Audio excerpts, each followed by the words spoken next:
So rhythm changes was the next thing that Bird said he learned to play on all 12 keys. So now rhythm changes, you understand, I think we may have mentioned where the term comes from. The don't mean a thing if you ain't got that swing, right? Or is that no? It's from a song. What? So It's from a from, tune. it's from Gershwin's tune called I Got Rhythm. I got rhythm. Yeah, Yeah. that's These it. are actually the chord changes to I Got Rhythm. So it really has nothing to do with rhythm. Yeah, right. Yeah, but we call them rhythm changes. In I got it. fact, you may have heard this term before, rhythm and blues or R&B music. Yep, yep. Well, what does that mean? It means that almost all the tunes are either rhythm tunes or blues tunes. Oh, that makes way more sense than when when I've thought about that. What is rhythm and blues? Yeah. Okay, that makes sense. Yeah. So what are rhythm changes? Well, they're based on 1625, 1625, 1625. It's the A section. It's an AABA tune, and most of it's based on 1625. Mhm. So now the standard key for this is B flat. So that would be the first key I would always learn it in because that's the key that it comes up in most often. However, like I say, I'm going to push the kids into the other keys. But so we're working on this in the key of G for the alto then because it's concert B flat. So if you did it in G,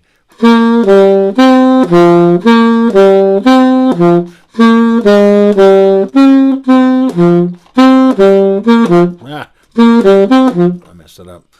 Uh, for any tune to have make any sense at all, it needs to have a little bit of variety to it. You can't just go 1625, 1625, 1625, 1625, and you got a tune. Okay. You know, it's got to have so it actually is based on 1625, 1625. One becomes dominant and goes to the four chord, and then 1625 again. Yeah. Okay. So it's like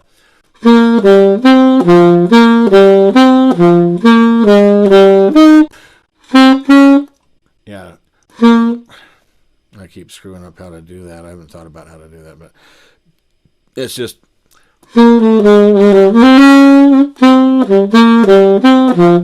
1625. However, this gets substituted really quickly. And if you look at the progression that I'm using in the book, I've substituted it a little bit. But let me give you a quick genealogy on it. We're going 1625. Well, that's G major, E minor, A minor, D7, right? Yeah. But then it comes up again. G, E, A, G, and again at the end, G, E, A. So it's like, how many times do we have to play G? What if we substituted, first of all, let's substitute the G so we don't play it every time? All right, we'll play G the first time. But what about the second time? Let's substitute B minor for it. So Okay. instead of G, let's go B minor. Okay? You understand that you can substitute the in a major situation, you can substitute the chord that's the minor chord that's a major third higher, or the minor chord that's a minor third lower, and it's basically all the same notes. Right. Yeah. Yeah. So if you're in G major and you do B minor, G B D F sharp A, B D F sharp A, or if you Yeah. do E minor, E G B D F sharp, you know, it, Yeah. it, so the B minor is a logical substitution for the G Got it. major. So we have a different root, and it doesn't sound like we keep going back to G every time. Yeah. So that starts happening, and then another thing that happens. So now it goes like this. Okay. 3625.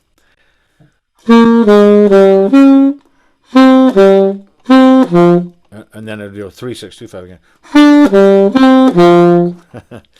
Okay, then it starts being common to say, hey, what if we made the six dominant instead of having the six be minor like it normally would be? What if we make the six dominant? So now we go G major, E minor, E7 instead of E minor. We go G major, E7, A minor, D7. And then when you substitute the B in there, it goes B minor, E7, A minor, D7, and you got 2525. Okay. So all of a sudden now the chords sound like this.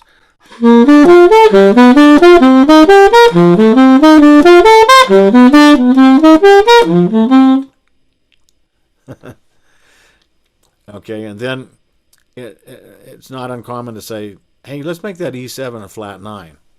Just like we did in the blues. When it was the 6th chord, we made it a flat 9. It kind of works good. So you go.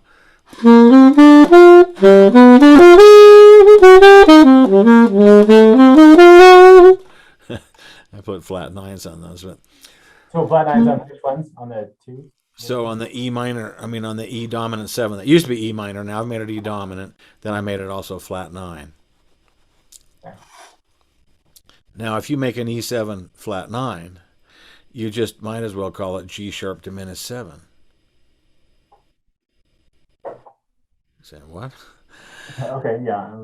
Because there's a G sharp diminished 7 chord contained inside an E7 flat 9. Yeah. Because E7 flat 9 is E, G sharp, B, D, F, and G sharp, B, D, F is G sharp diminished 7. Yeah. Yep. So a lot of times it starts getting written that way. Then the A minor. So that starts happening some, is where we'll put the diminished 7 in there instead of the dominant. That gives us a different kind of root progression. Now we're going. And you say, wait a minute, what if we did another chromatic? Hey, that was pretty slick. So then let's put a B flat diminished. So that's like.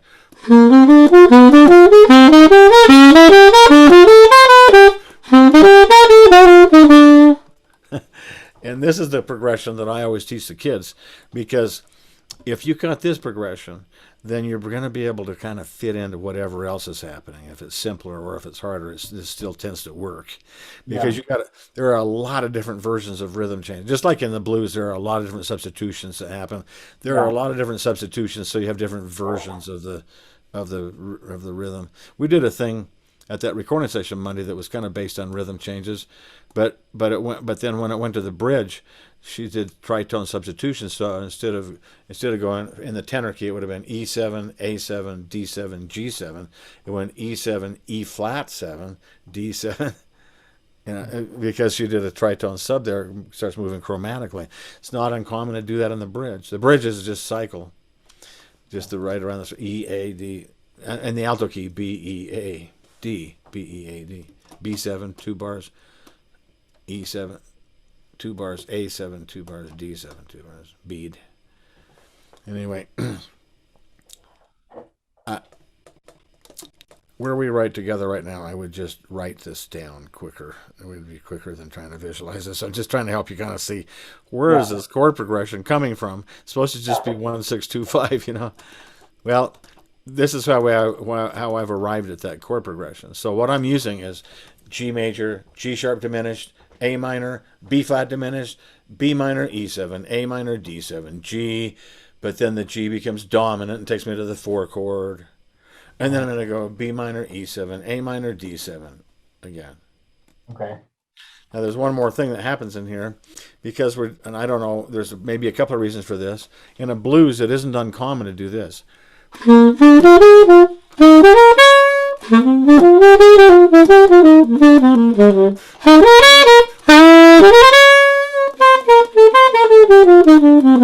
So in other words, I played the 4 chord and then I raised the root, and it was C7, and then it became C sharp diminished 7. That's not uncommon to do on a second measure of the blues, the 4 chord in the blues. It's just another substitution that can happen. Well, that's what happens here, and the rhythm changes. And maybe because of the blues pattern that we've already seen, maybe because we already used some diminished chords in the front part, but when I get to the C,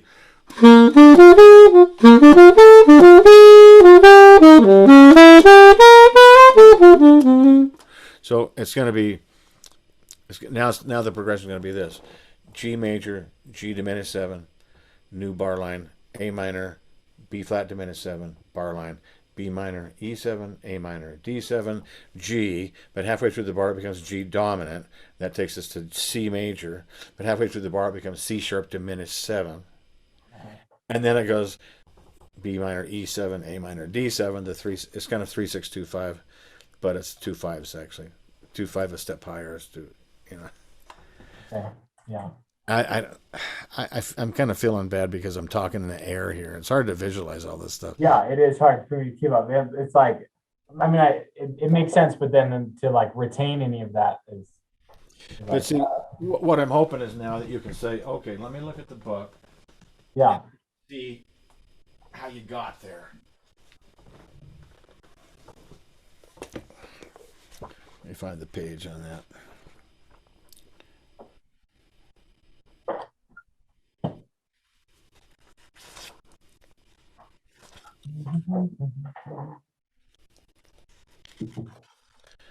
Okay, so rhythm changes starts on page 161.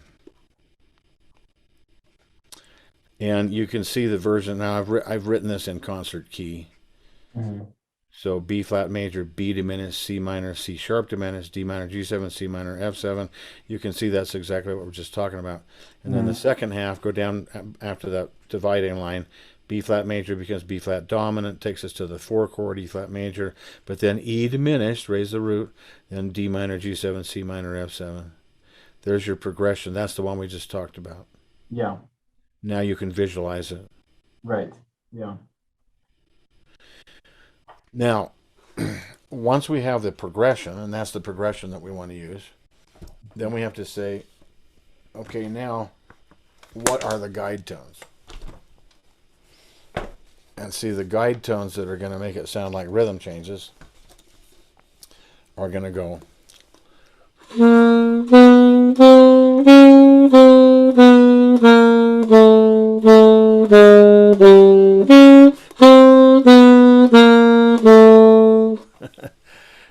In half notes, those are what the guide tones are, because the chords are moving every 2 counts. Right. Yeah.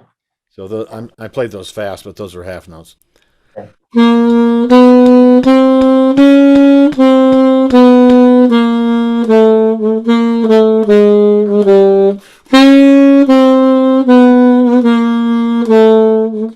Now, if I have those notes in there,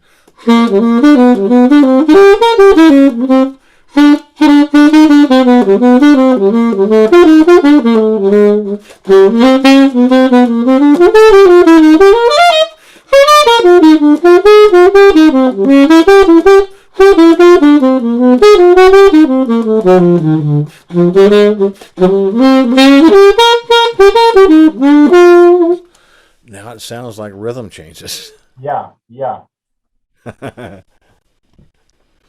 And it's because I've got those guide tones in there. Well, this is a little bit of a taller order than getting the guide tones on the blues. We could do the blues in whole notes.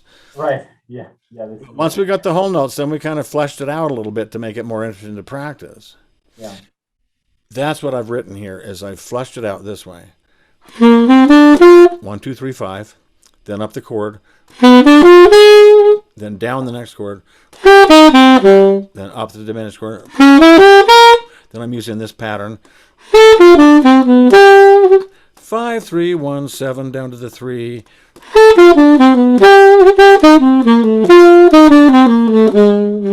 Now I use bebop scale right there. I always build that in when I get a chance. But see, it brought me to the G dominant 7. Now I'm in C major. The diminished chord, and then again. Yeah. So that's just a 2-5 pattern. It's 1-2-5 pattern. But I actually give this to the kids with the same idea that I want them to play it until they're so sick of it they can't stand it. and then I can. This also makes it really easier to put it in another key. Right?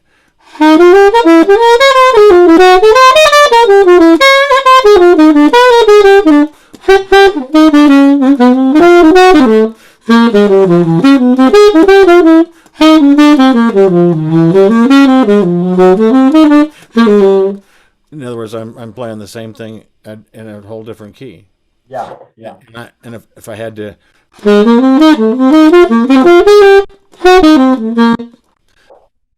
I played it wrong. Sorry.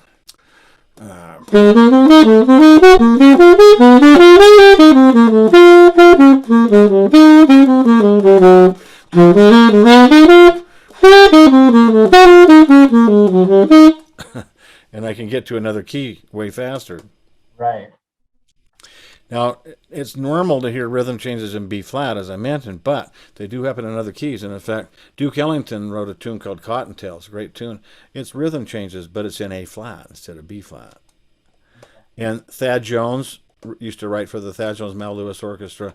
Now it's called the Vanguard Orchestra, but he every time he wrote rhythm changes, and he wrote a number of tunes that were rhythm changes, it was in A flat, not B flat. In fact, we had a guest come that played in that band. Dick Oates played lead alto in the Thad Jones Mel Lewis band.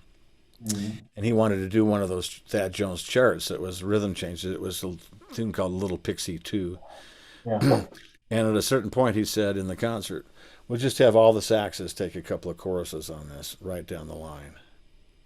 It's like, oh, good luck. Because I wasn't sure if all of them had ever played it in the key of A flat. Right. You know, they played it in B flat, but could they do? Well, they actually were able to hang pretty well. It worked out okay. A year ago at this time, we did 2 concerts. Well, not this time, a little before this time. But we did a concert in January. It was the BYU Trumpet Festival. We had Sean Jones and Doc Severinsen there. And one of the Sean Jones tunes required the tenor to play a rhythm. It was rhythm changes, but it was in the key of E flat. Okay. Yeah. E flat for the tenor, so it was like concert D flat. Right. And then we did a show. It was the last show we got to do, March 7th, with the New York Voices. That was such a good concert. But again, tenor player had a solo, and the rhythm changes in E flat. Now, Jamie Aebersold saw this need, and volume 42 of the Aebersold Play-Along series is blues in all 12 keys. Volume 47 is rhythm changes in all 12 keys. Okay. Yeah. So those are 2 good volumes to work with. You're probably not going to have kids at a junior high playing in a lot of keys, but if you could get them to even play it in one key with some kind of coherence, it would really be something, actually. Yeah. Yeah. That would be great. And like I say, this kid that I'm working with, he's in 10th grade. It was only last year he was in the 9th grade, and he's at a level where he could actually do this stuff, so it's pretty phenomenal, actually. Yeah. Anyway, this kind of shows you. Now, what I do after that is I have the kids play this framework until they can't stand it, and then I say, okay, now we're just going to take the first 2 measures, and we're going to see how many ways we can vary the first 2 measures. So here's our basic framework. Okay, what else could I do?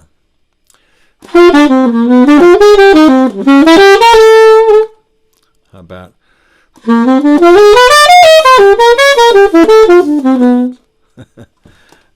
in other words, what are my options for creating variety? I've got this basic framework of pitches that are my guide tones. What can I use to get some variety out of this thing now? And I just used several ideas. Yeah. One is changing the directions. Now see, in the original framework, I'm going up, up, down, up.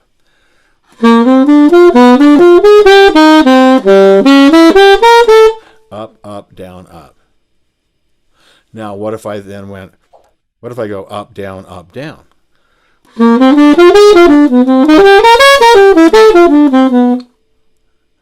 Okay, what if I go down, up, down, up?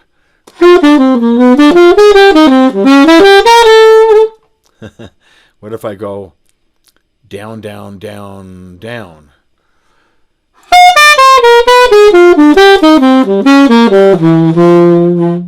Okay. Yeah. And this leads to another idea is, what if I change the range? What if I use more of the range? Instead of it's like I go up, up like this. What if I went up, up like this? Now I'm using more of the range of the horn. Yeah. So I'm changing both directional things. And by the way, I'm told, at least by my math whiz students, that if you've got 4 chords in 2 measures, that you've got 16 different directional things you could do. So I suggest, okay, actually map out up, down, up, down, down, down, up, down, down. And let's see if you can map out 16 different ways of doing the directions. Now let's practice those. Let's practice each of those 16 ways. Cool. Okay, now let's see what we could do if we changed the register and used more of the range of the horn with all those directional things. What else? How about rhythm? So far, everything's been an eighth note.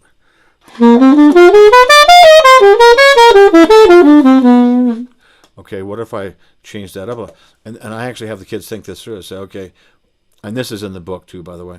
But it's like, okay, what would you do if you're thinking, I've got 4 notes that have to happen in 2 counts.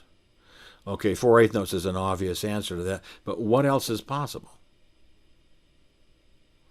How else could I play 4 notes in 2 counts? Well, how about a quarter note and a triplet? Yeah.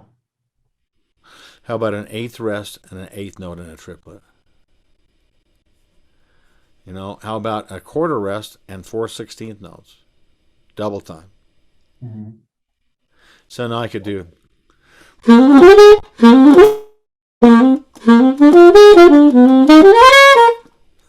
What if I.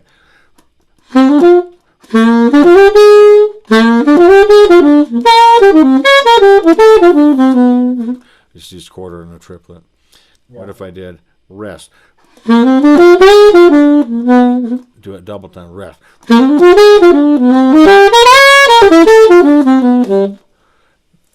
Just by mixing these things up just a little bit. Yeah. All of a sudden, they sound different. I've got new ideas going. Yeah, a ton of different stuff going on. And so I asked him to spend a whole week just on those 2 majors. How many different ways can you do it? Cool. That's awesome. Now, there's actually 4 ways that I think you can make variation here. We've only used 3 of them. So the 4th way I could alter. What's my first way? Changing your directions. Directions. Second way, Was the rhythms. register or range. Oh, register. Yeah. Third way we've talked about was rhythm. Yeah. There's a 4th way that would make things change up a lot, and that is altering the chords. However, in the first 2 measures, this isn't really an option because we're already as altered as we're going to get. Because remember that the G sharp diminished 7 is really an E7 flat 9. That's already a dominant that's altered. Right. You know, and the B flat diminished is actually an F sharp 7 flat 9. And there's nothing I really want to do to the major, and there's not much I can do to the minor. So really, alteration doesn't work on the first 2 majors, so I don't bring that up yet. But then the following weeks, or after they've had enough time, a week or 2 weeks or whatever, then we'll go to measures 3 and 4. I say, okay, now let's see how many ways we can play measure 3 and 4. Mm-hmm. Okay, we can still change direction. I can go.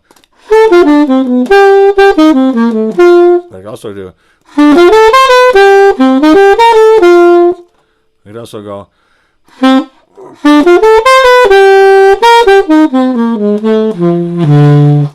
I could use more range, and I can do all the same 3 things. I can change the rhythm.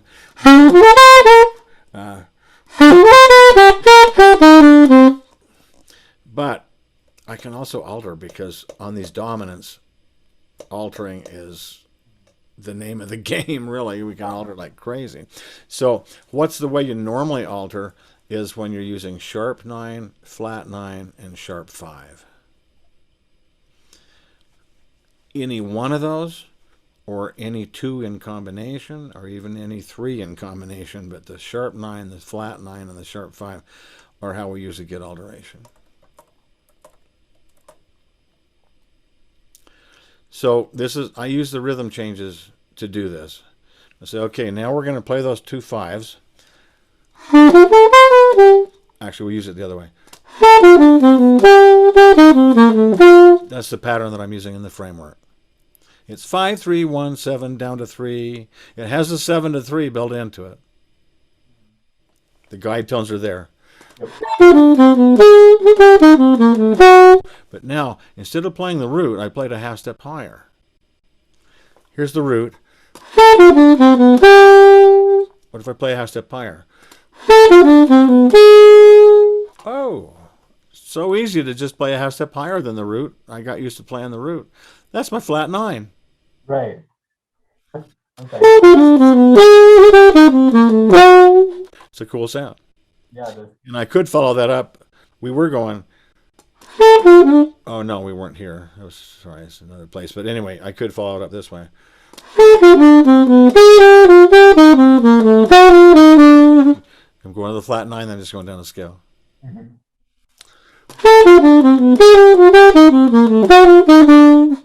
All right, as soon as I know where that flat 9 is now, I know where it is. A step higher is the sharp 9. Mhm. So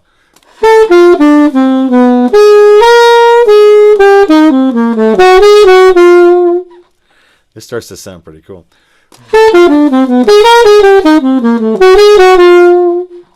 And I'm doing everything parallel. I'll do the same variation on both of them. And realize this is measures 3 and 4, but it's also measures 7 and 8. All right, so now I've got the idea of doing the flat 9 and the sharp 9. What if I change the order of them? I'm going flat 9, sharp 9. So I'm going to reverse the order, sharp 9, flat 9.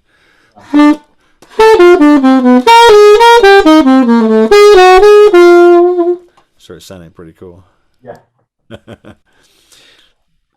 All right, now what if I introduce the sharp 5?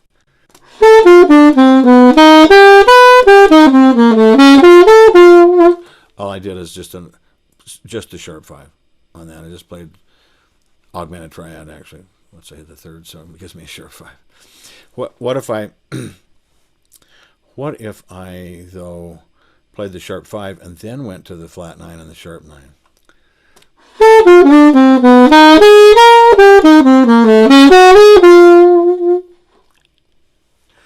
Now I'm going to change the order of the sharp 9 and the flat 9. So it's going to be sharp 5, sharp 9, flat 9.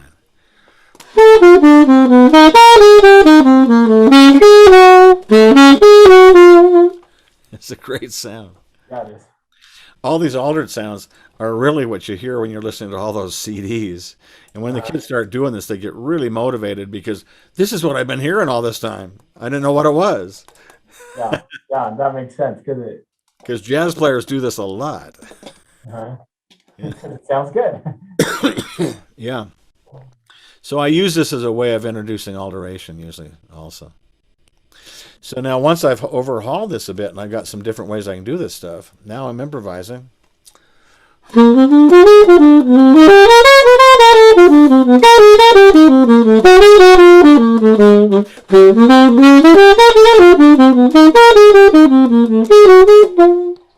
I used alteration stuff and I used directional stuff. Yeah. And maybe I'll take it a little bit further with that.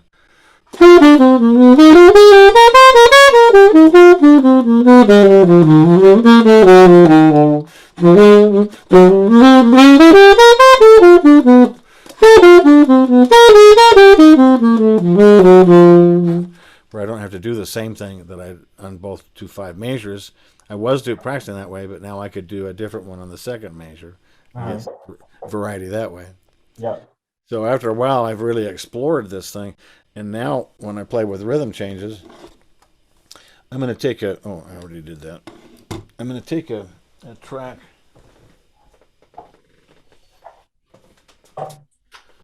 Off of that volume 47, this rhythm changes in all 12 keys. And he does a slow track, and later he does the fast track in B flat. So he has a slow and a fast track in the original key, and then it also has all the other keys.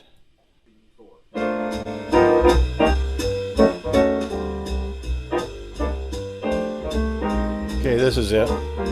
So I'm going to play with this. 2, 1, 2, 3, 4.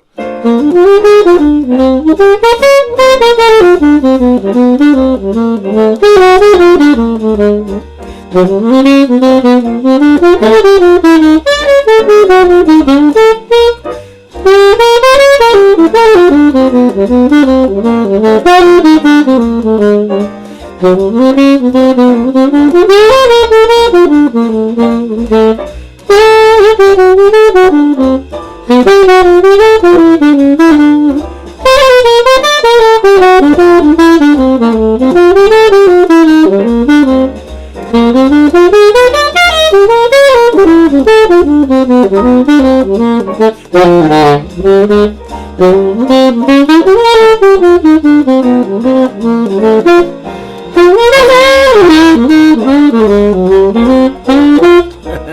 used a blues scale.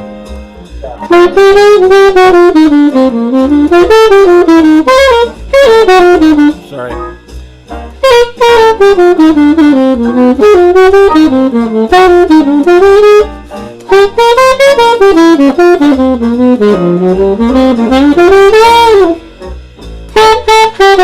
Sorry, I went to the bridge and I wasn't there.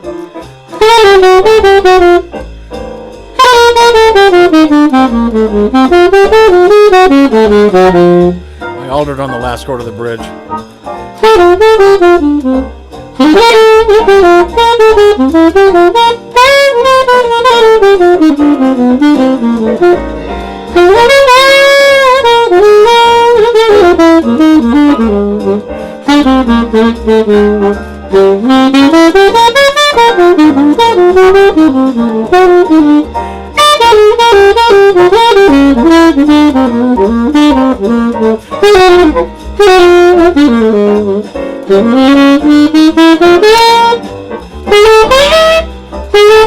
It's supposed to be that.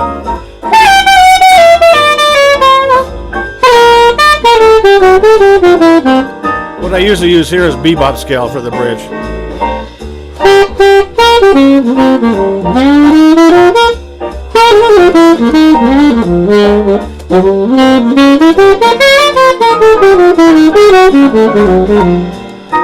So hopefully you're kind of hearing this, but Yeah. I feel like I was at first a little bit, and then I kind of got lost. But then you helped me out a little bit. So on the bridge, I already did variations on rhythm on bebop scales. But what I usually do.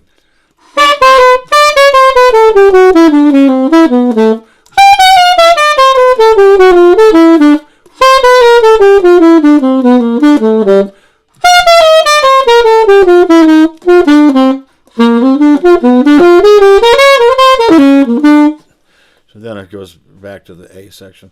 That's the bridge. Some people call it the Sears and Roebuck bridge. It's a very utilitarian bridge. All it is the cycle, yeah. E, E, A, D. And so I usually use as my framework for the bridge, I use the bebop scale. And then this gives me a chance to really work on all those variations on the bebop scale with the students on the bridge. And they just have to do it in 4 different keys instead of all 12 just yet. But you can see why if you learned this in all 12 keys, you'd be pretty fluent in a lot of different things. Oh yeah. It's incredible how much would come out of it. So I hope your ears were kind of helping you follow me a little bit. That I was trying to do all the things that we talked about, except varying them in the different ways that we talked about varying them. And at the same time, then I was doing some variations on the bebops on the bridge too.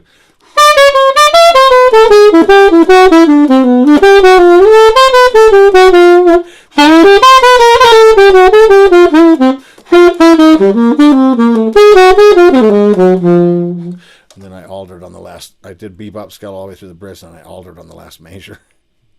Yeah. I played sharp 9, flat 9, sharp 5 stuff. Yeah. Cool. Yeah. So it's very common to throw alterations in, and they can be thrown in whether the rhythm section does them or not. They can be thrown in whether they're written or not. Mm-hmm. You can put them in, and jazz players do. They put in alteration stuff all the time. And that's why it's hard to follow sometimes, we say. Like, what are you doing? What's going on? Yeah. Yeah. Does that kind of give you a vision of how that works at least? It does, and what it's doing is it's helping kind of demystify a little bit of everything what's going on, and yet at the same time it's helping me like appreciate the work that it requires to get there. Yeah, exactly. Yeah. And And it really is true that it's not all that mysterious once you see the inside. and yet it's It's still not easy to do. incredible. There's still so much. There's Yeah. still so much that you can do with Yeah. it. Yeah, exactly. I've kind of had an image in my mind, sort of a metaphor of the student is like he's standing on this side of the river, and all those jazz players are over on the other side of the river, and they just look like they're having so much fun. It sounds so cool, and you're on this side of the river going, how do they do that? Wow, that is so cool. But after a while, you walk across the bridge, and you're over there, and you see how it's done. It doesn't mean that you're as good as some of the other people at doing it. Right. But you see how it's demystified now. You can kind of see how it's done. You've crossed the river. Yeah. Now it's just a matter of time. Right. Right. I mean, getting it in your fingers, getting it in your ears. Yeah. And I think that this rhythm changes helps to kind of help you cross the river. Yeah. In a lot of ways. I think I mentioned Jory Woodis to you last week, and you didn't know who he was. I can't remember how. Seems like everybody should know everybody because I know everybody, but the timing doesn't overlap the right way a lot of times. But his wife was Brittany Woodis, Brittany Tyre, and then they got married. And she came and studied with me for the summer just before they left. They went to New Orleans. He took a job with the Dukes of Dixieland. But anyway, she came and she said, I want to work on rhythm changes. We'd never really worked on rhythm changes. I said, okay, great. She said, yeah, Jory told me this is what changed his life. And it really does have that potential. Yeah, I can tell that there's a lot in you, which is cool.